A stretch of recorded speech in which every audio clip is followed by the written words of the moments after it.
There are moments in life that fracture you in places you didn't know could break.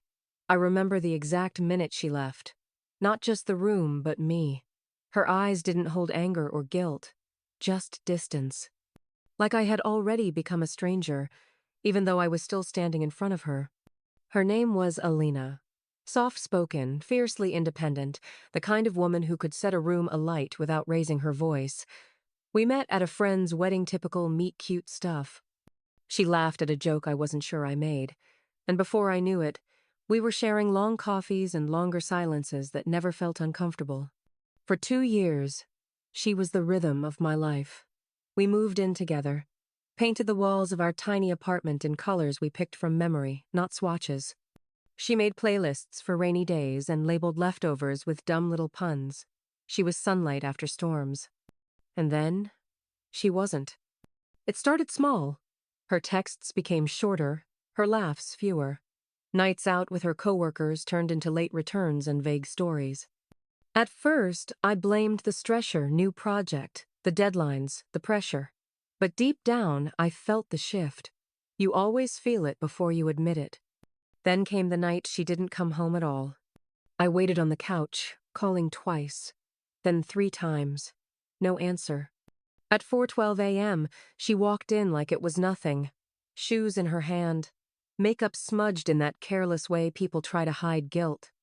She looked at me like I was the intruder in our living room. "We need to talk," she said, her voice low.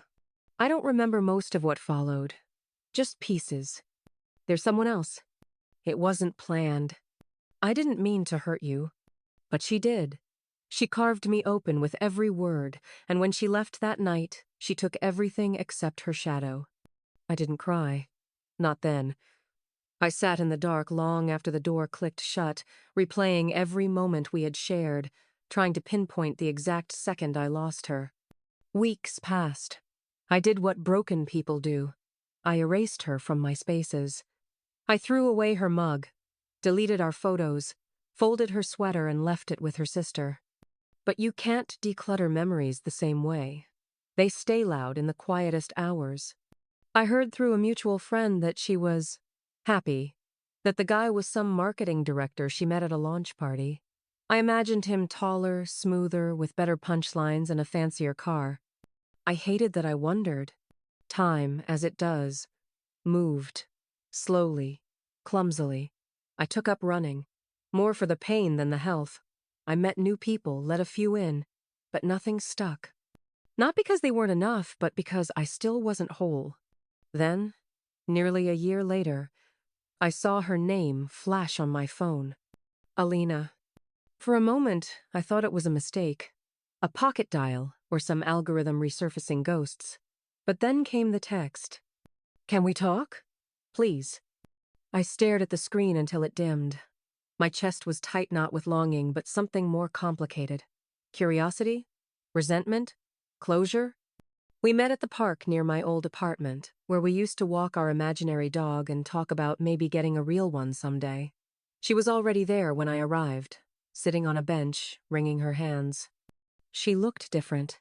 Not worse, not better, just real. No gloss, no filters. Just Alina, stripped down to her consequences. "Hey," she said softly. "Hi." There was a long silence. She started speaking, and this time I listened not as someone waiting to be loved again, but as someone who had learned how to survive. "I made a mistake," she said. "I thought I was missing something. I thought he could give me what I didn't even know I was looking for. But it was hollow, all of it. He didn't know me. Not like you did. Not even close." I didn't speak. I watched her as she crumbled, as her voice cracked with every word. "I kept thinking about how you held me when I was sick. How you memorized my coffee order. How you remembered the anniversary of my mom's passing even when I forgot. And I left that. I left you for someone who didn't even ask how my day was." Tears welled in her eyes, but I remained still. Not cold, just calm. "I don't expect you to forgive me," she continued. "I just needed to say it. I needed you to know that it wasn't you. It was never you. You gave me everything, and I threw it away. I'm sorry. God, I'm so sorry. I took a breath, slow and steady. I loved you, I said. With everything I had, I was building a future while you were planning an exit. She winced. I would have followed you anywhere, I added. But now, I'm following myself. And it's taken me a long time to be okay again. I understand, she whispered. I don't hate you, I said. And I don't regret us. But I won't go back to someone who could leave so easily. I deserve someone who stays, even when it's hard. She nodded, wiping her cheeks. I just wanted to tell you. Thank you for loving me the way you did. I didn't deserve it then, but I see it now. I stood up, hands in my pockets. Goodbye, Alina. Goodbye, she echoed. As I walked away, I felt something unexpected. Peace.